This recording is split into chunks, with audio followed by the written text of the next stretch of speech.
Provocative, insightful, empowering. Kids don't have time for us to wait to get it together. They get one shot at school.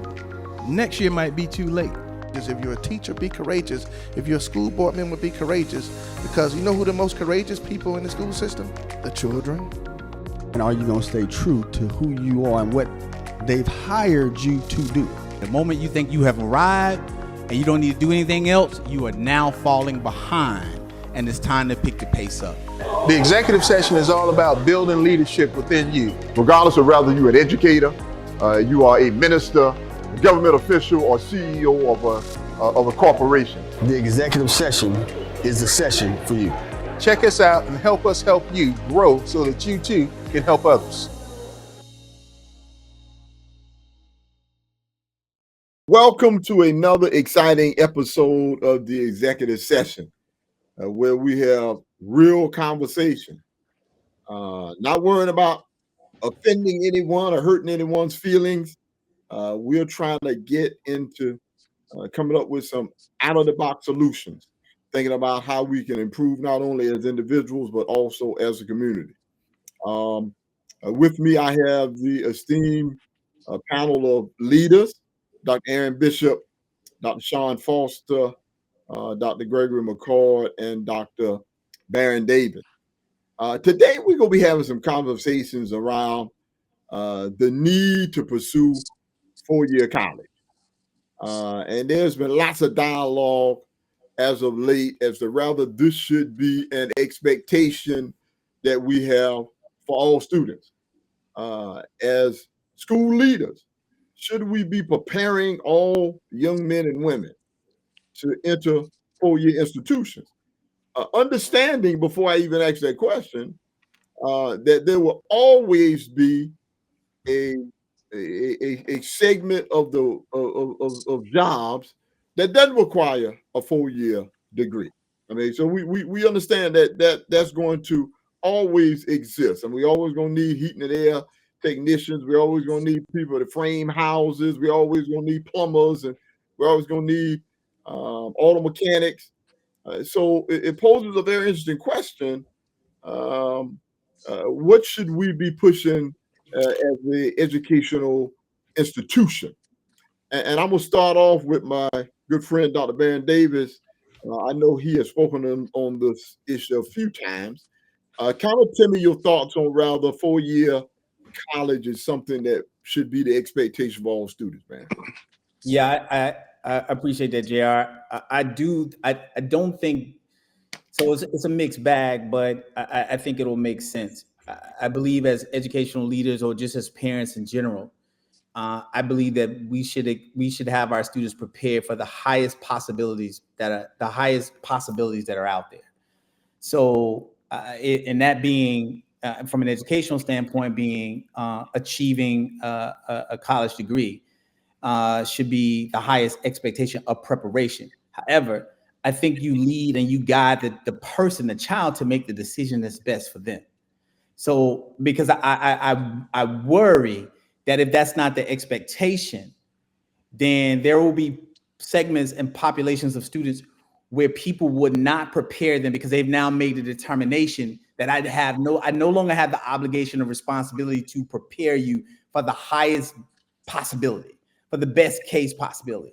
So if I prepare you to be college educated, you could choose anything on the spectrum from college education preparation down.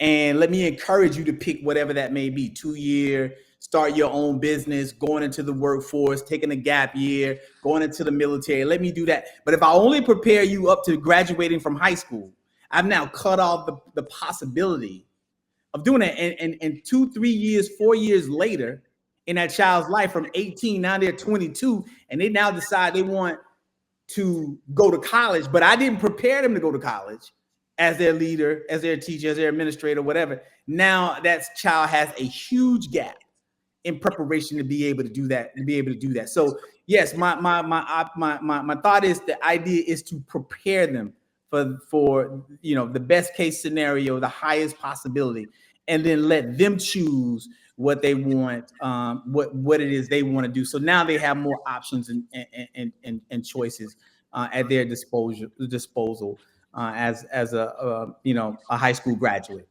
And from my own personal experiences, I've saw when we were having this conversation about that, and several years ago when this started, we don't need everybody, don't have to go to college, and I do believe there's a correlation between the drop of the number of African American males, of Black men who are enrolling in college now as a result from that conversation that started happening 10, 12 years ago, where we see an increase, if not or somewhat steady, of African American women continuing to go to college, continuing to get those degrees.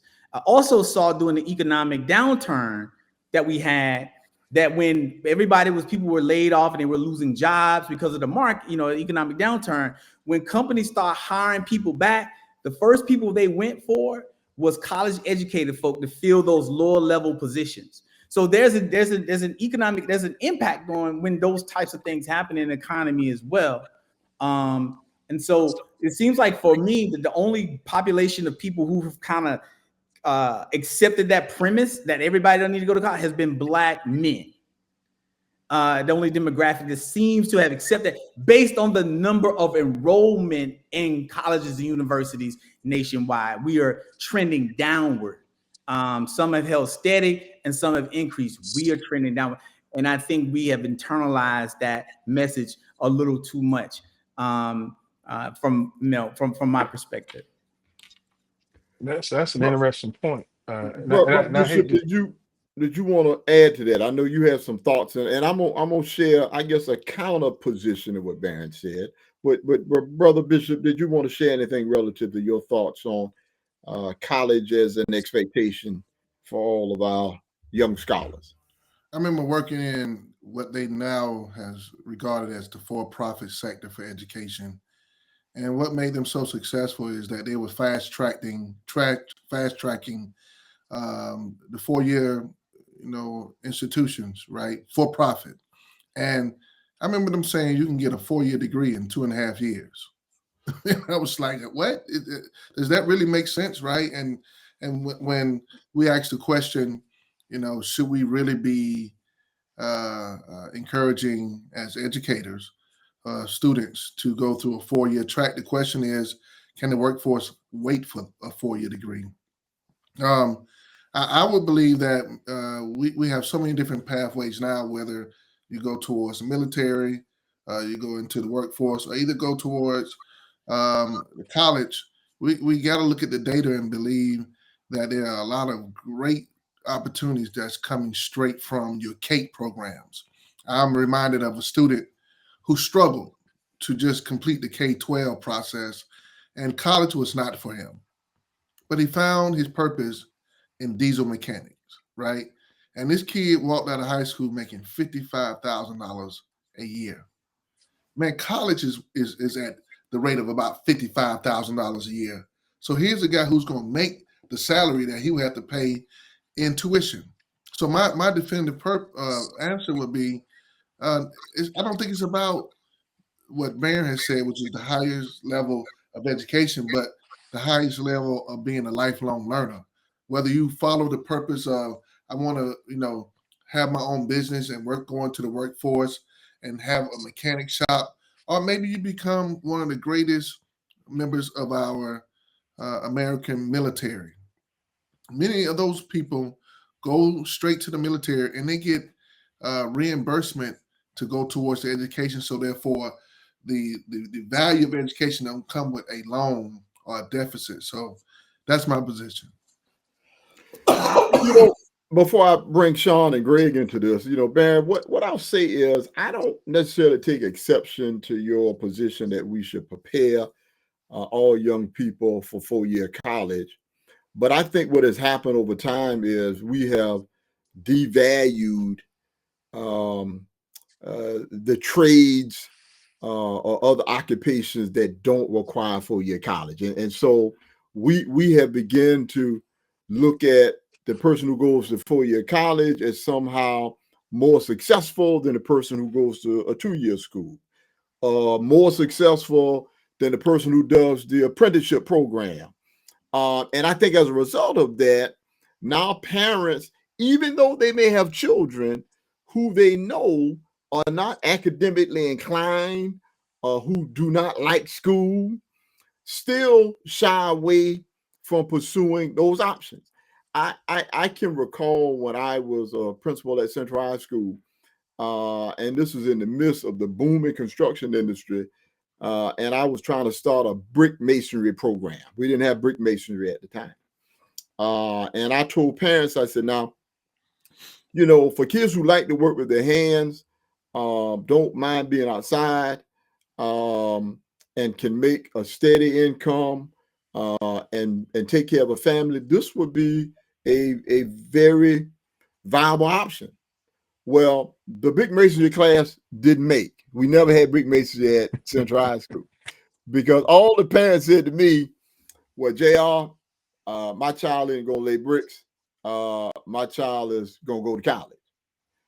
Well, the reality is a lot of those kids, I knew them, and I knew a lot of them didn't like school. I knew a lot of them didn't like writing papers. They didn't like studying math. And as I predicted, a lot of them didn't go to school. And so then they found themselves not in college, not having viable careers, but being underemployed. And so I think the threading of the needle, I'd say, is yes, you got to prepare kids for whatever their aspirations may be. But I think we have to do two things. We got to look at the market and determine what the market is really demanding. I think one thing that has driven the enrollment in 2-year institutions is that now we found people who've gone to 4-year institutions and gotten degrees and can't find jobs, and then have come back and gone to 2-year institutions to get something that they can be employed with. So yeah. I think we got to be very careful that we not only look at the individual interests of a young person, but we look at the market, and more importantly than anything, we don't devalue these professions like plumbers and electricians and carpenters and things of that nature.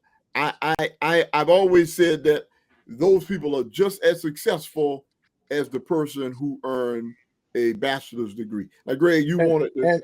Yeah, I do. And okay. More successful in many cases. And, I want to stop you from saying, look at the market, because the market is not the same 3 years later.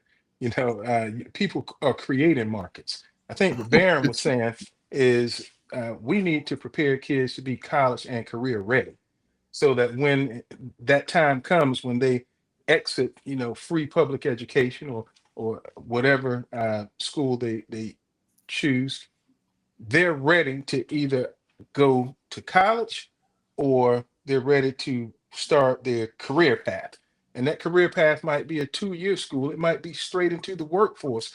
But again, when you talk about look at the market, they're creating markets nowadays. Here's something that's interesting. If you want to follow this, 5 years ago, when the conversations were about drone technology, I think it's called unmanned aviation device or something like that. Who'd have thunk? And I said thunk. Who would have thunk that 5 years later, if you can operate one of those, you can make upwards of $150,000 a year. That wasn't in the market back then. They created that market.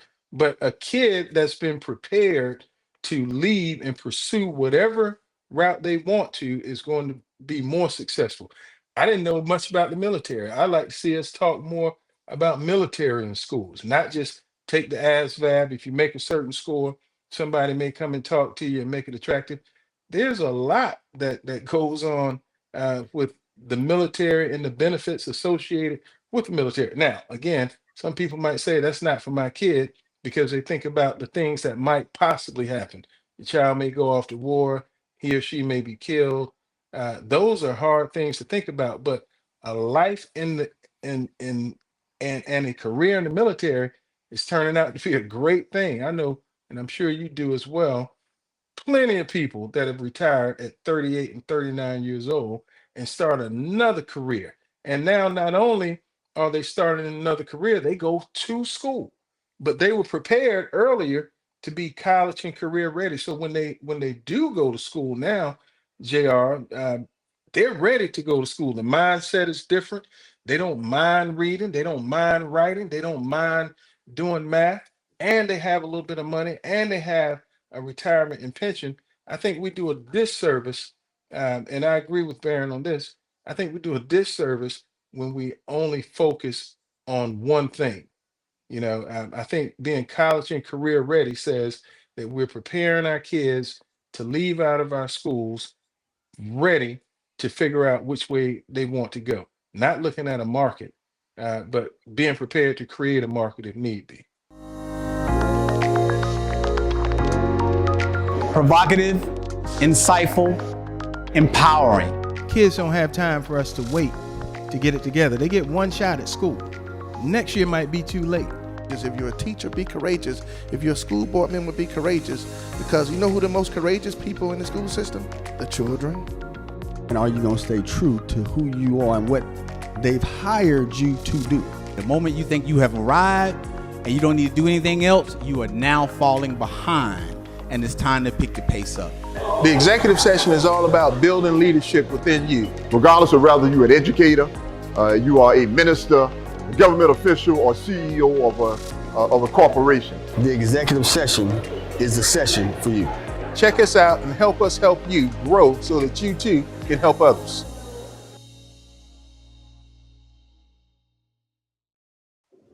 Well, I'm gonna bring Sean in on this conversation, but Greg, let me say, even though you may be able to reference drone technology, there are I can reference a lot of different things in the market. They are consistent occupations in the market, and you can evaluate the market as you make determinations as to what you are going to pursue.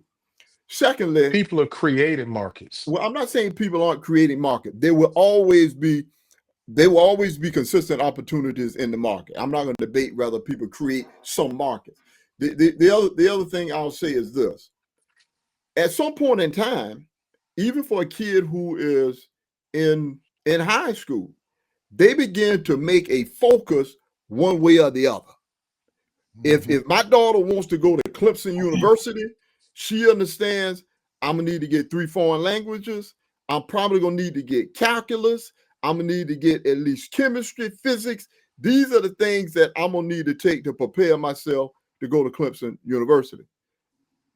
This is the question: do we have the kid who says, I'm not trying to go to Clemson University, I want to be a welder? Do I put you in SAT prep to try and help you get a better SAT score? Or do I put you in 4 levels of welding because that's your interest? And as much as we say you're trying to prepare them for both theoretically, I won't disagree with that in theory. In practice, at some point in time, kids will have a focus. Sean, I'll bring you in on the conversation.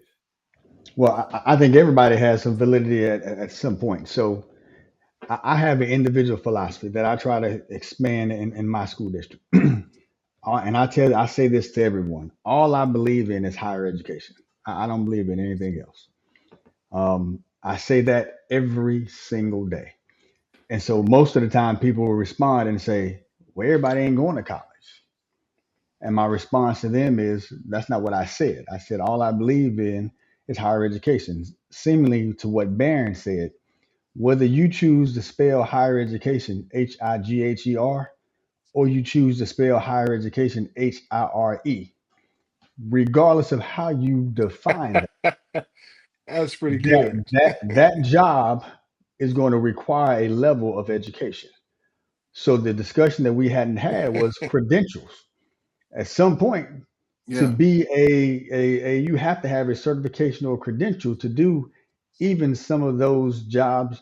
Your brick masons, you know what I'm saying? Your if you get your CDL, your truck driver. So again, going back to Barron's point, there's a level of education that we have to prepare students for. Whether we say you're going to higher education, HIRE, directly into the workforce, or you're going to a post-secondary institution.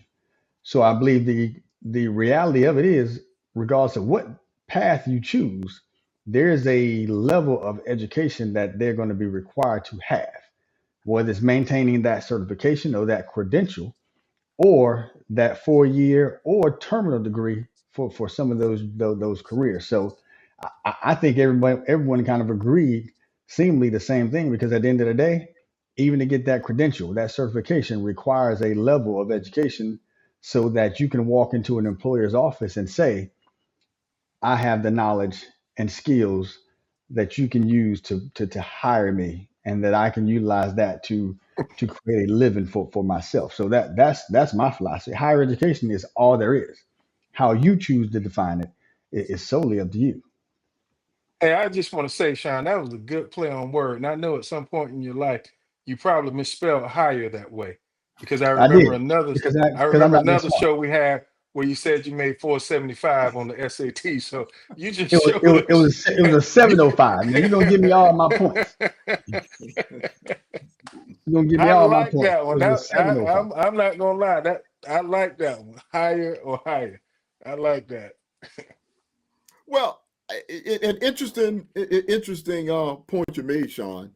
I'm curious what your thoughts are on my perspective that I think as we begin to push 4 year college for all students, we inherently, whether we meant to or not, begin to devalue the other options.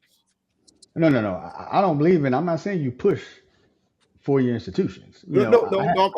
I'm saying as a K-12 institution, I think we have pushed 4 year education. well, I mean, JR, I'm I gonna push think back. as an I think institution, we have. I think the paradigm is shifting a little bit now. I believe there was a point where it was you going to college. I believe now that paradigm is starting to shift, because when you look at those unintended consequences of student debt and all those things, where a student can come out of high school and go straight into a career, um, and not have the debt hanging over their head, and they live a higher quality of life because they don't have the student loan payments to pay back. And so I think it's shifting now. I think there was a point when I was coming through school. I'm a first generation college student. My mom said, "You going to college." That's all it was. I didn't have an option.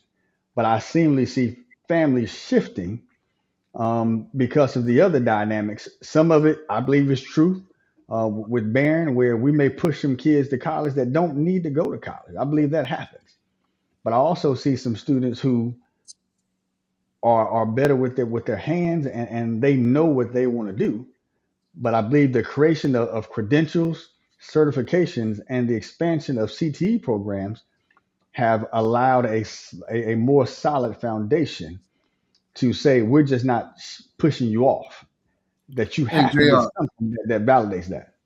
I want to throw a curveball in this conversation if you Yeah, don't go mind. ahead, Rob Bishop. I know in our previous episode we talked about, are we better now than before Brown versus Board education over 70 years ago? And what we got, Expectations. That's what it was. Expectations. All right. And as I look at even now, what is a shift, like Sean just said, a merit base, right, versus DEI. You went to college and you went to HBCU. Yeah, you know that education is merit based altogether, period. Because that's how you get your grades. That's how you get your value out of education by way of merit. But if we look at what is I think a foregone conclusion at this point, because they're making sure they run the play of the current administration of 1600 Pennsylvania Avenue, which is the White House, that merit base is not going to be merit based when you are getting a degree from an HBCU versus a PWI. So what I think is a curveball in all of this, JR, is if we tell our students to be career and college ready, college or career and career ready, right? Is that college education going to be as valuable as another college education on a merit-based system that we'll face moving forward? So that's going to be an interesting conversation as well. Yeah, Bishop, I'm gonna share this with you, Bishop, and you make a valid point. So basically, what you're saying is, how do I value a degree from one institution, same focus, There against you go. another institution? So Yep. the realities of things is, and what I've struggled with is a high school diploma. You have to have 4 English, 4 math. You have to have your 24 credits. You have all those things. That's the same across the state of South Carolina. So who's to say that, well, this student who has the exact same grades, exact same GPA, with these same credit hours from a school district in the upper part of the state is better prepared than the school district in the lower part or another part of the state? So the only thing that I've been able to discern to deviate or give credibility is, what additional credentials do you have that validates not only do I have the education, because that's the same, but in addition to the 24 credits, I also have these individual credentials that say, not only have I mastered the academics, but I've also mastered what many companies are missing the most of. That's the soft skills and the other stuff that make people employable. Because just because I get a degree, I'm going around. I've met with CEOs of 3 of our companies just this past week, and they all ask the same question: what are we doing about soft skills? What are we doing about getting people to show up on time? Those things. So how do we value those things in the whole scheme of things? Because to me generates the value above and beyond those 24 credits that everybody has to get. All right, Greg, you want So, to add something to that? well, I just want to state that we have a problem. I'm sorry, we have something that's on the table that Darren mentioned, which is a concern, or is it a concern? We have lost the number of students enrolled in college that look like us. Black males are the lowest represented group of any group of college enrollees. I remember sitting in a seminar talking about the state of education in South Carolina, and 7% of the total enrollment of students in colleges across South Carolina were represented by Black men. 7%.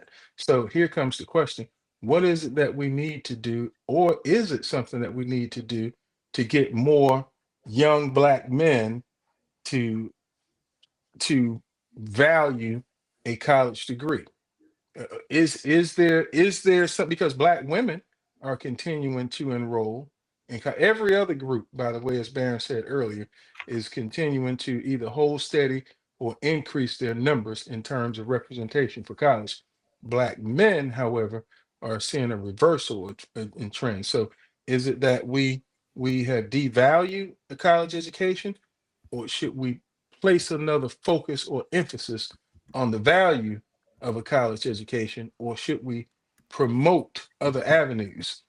That's a question that I think we need to try to answer if we have enough time, because I don't think it's going to change just because we acknowledge it. But is there an issue, or do we just allow it to be as it is? I'm So too, by the Greg, way, first Greg, generation, as Sean said.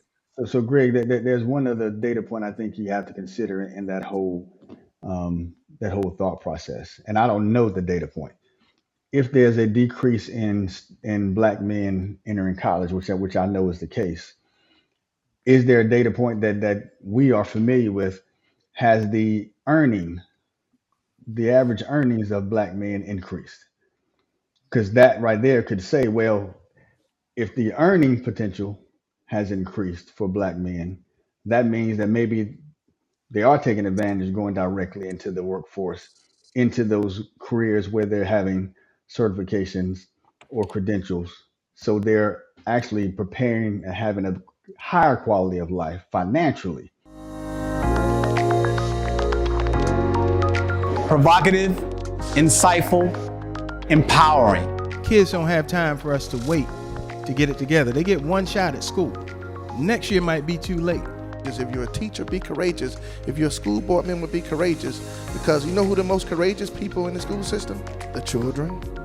And are you going to stay true to who you are and what they've hired you to do?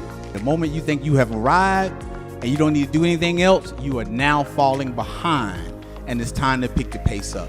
The executive session is all about building leadership within you. Regardless of whether you're an educator, you are a minister, a government official, or CEO of a corporation. The executive session is the session for you. Check us out and help us help you grow so that you too can help others.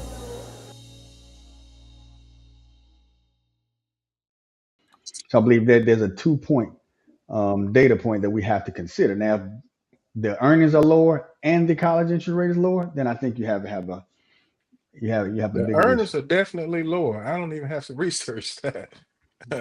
I can't say that. I can't say statistically that earnings today for African American males are lower than they were 10 years ago. I don't know I that to guess be you the got case. to look at numbers what time wise, period yeah. you're talking about. But two points I'd make, and I'll bring Baron back in this conversation. First of all, Greg, I would question the validity of your statistic that Black male attendance is the lowest of any other demographic group. I would question the validity in South Carolina. Google it. In South Google Carolina. it. In Same South way I had Carolina. to do with Barron. Google it. Yeah. In South Carolina, I would doubt that very seriously. But secondly, what I'll say is, from my perspective, I'm not, to answer your question, I'm not interested in us increasing the number of Black men that go to 4-year institutions. If that happens, fine. I want to see Black men enter professions that they can earn a livable wage, they can take care of their families, that they are excited about, that they love to do. I want to see that happen. And so if that happens through being a welder, I'm good with that. If that happens through being a truck driver, I'm good with that. If that happens through being a teacher, I'm good with that. So I don't have any personal affinity to seeing more Black men in a 4-year institutions as much as I want to see Black men just pursue viable careers. That's my own personal perspective. Gotcha. I don't have anything against trades, a trade or a profession. Me either. I don't have anything against that. I wish I had the skill set to do some of those things myself. I'm nervous. It makes me nervous because I know what we've been saying about these professions, and I'm seeing that being internalized differently for Black men than any other demographic. Maybe Hispanic males, maybe. But when it comes to Black men, it's being internalized and pushed differently. I'm suspicious of the agenda of the creation of that, because that came from business. And business is constantly telling us what they need to see. But when they think about who's going to be the line workers, I wonder who their ideal person is when we say we need more laborers, we need more skilled people. When they close their eyes and they envision that person, who do they see? When they close their eyes and they envision a person at the C-suite level who runs these factories and these organizations, who do they see? Who are the people who are in any positions to make the decisions? Oftentimes, too, sometimes what happens in these labor types of skilled trade things, if they don't have certain levels of degree, is I'm talking about what about economic mobility in that sense, too? So if I'm only capped here and I don't continue with my education, even if they have an opportunity for you to take advantage of continuing education programs, if they're not prepared to take advantage of the company offering advanced educational program, because we didn't prepare them to do that, now they're reluctant to take advantage of my company will pay for me to go and get my 4-year degree because I don't feel prepared. Because when I was in high school, I got tracked into this role versus continuing to take maybe an honors course here or a CP course here, whatever it may be. So I'm that concerns me, because when those things shift, when markets shift, or when that factory or plant decides to relocate, and I can't move abroad, Now I got to find me another job. Now, who's making the decision to hire me? And so there aren't people in positions to be able to make those.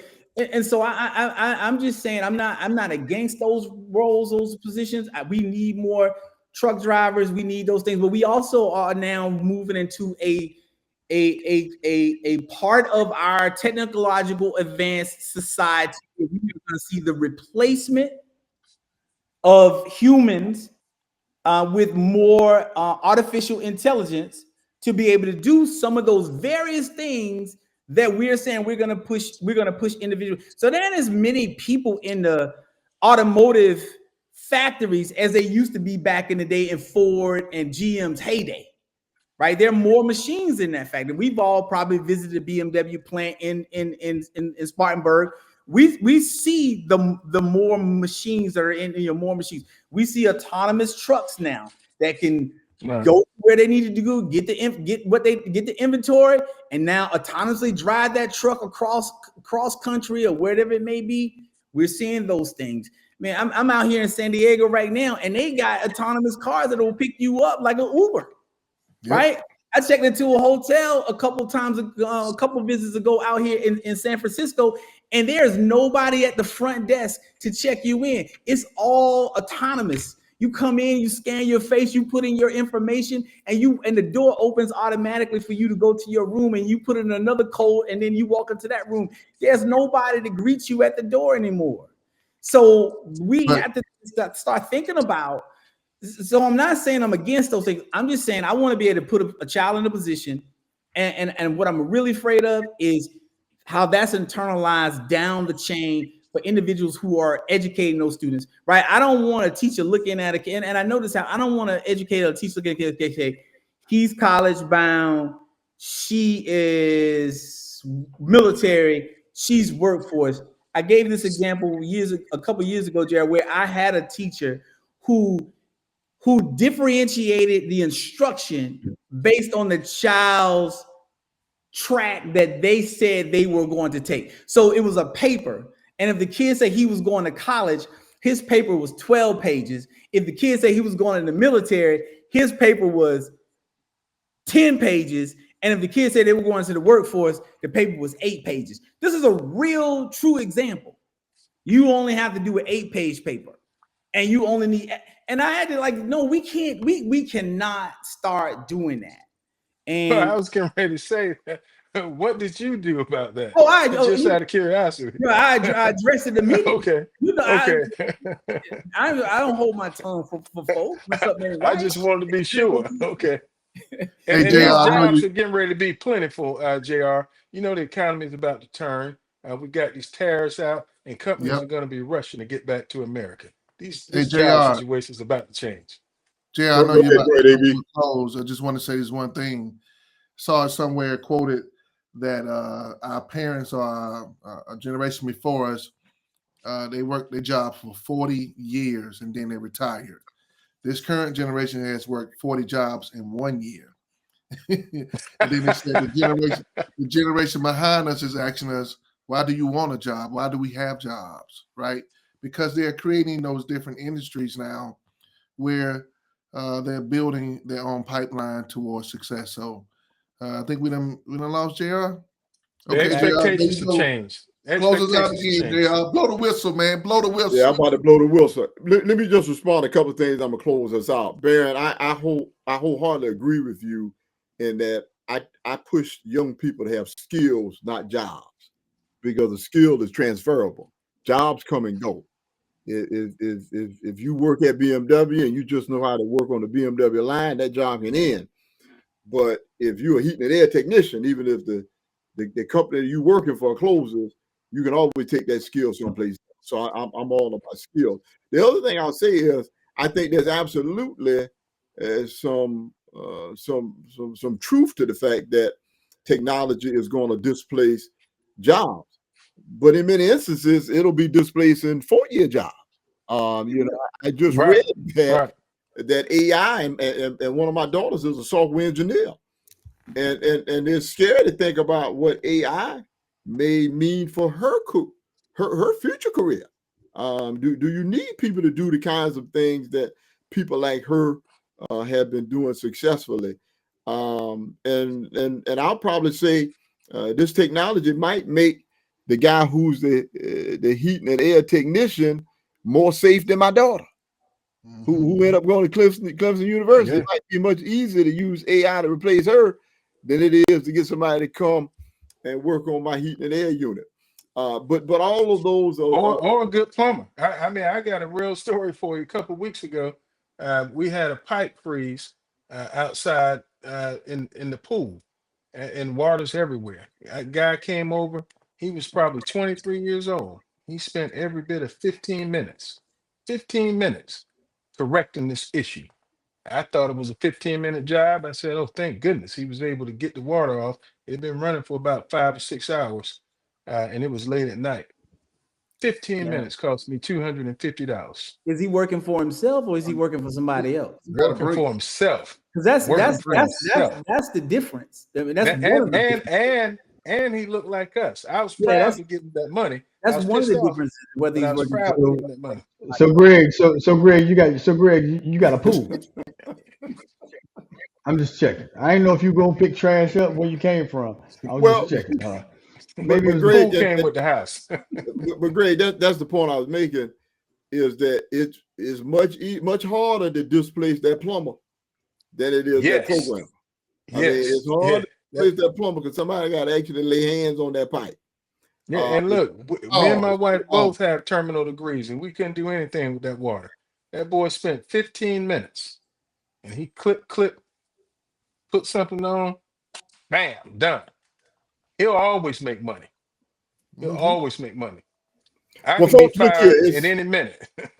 Always interesting dialogue. I appreciate the honest conversation where we tackle some very real issues and try and present some very real solutions. This has been another great session, a great episode of the executive session. Until next time, gentlemen, be blessed and have a good day. Provocative, insightful, empowering. Kids don't have time for us to wait to get it together. They get one shot at school. Next year might be too late. If you're a teacher, be courageous. If you're a school board member, be courageous. Because you know who the most courageous people in the school system? The children.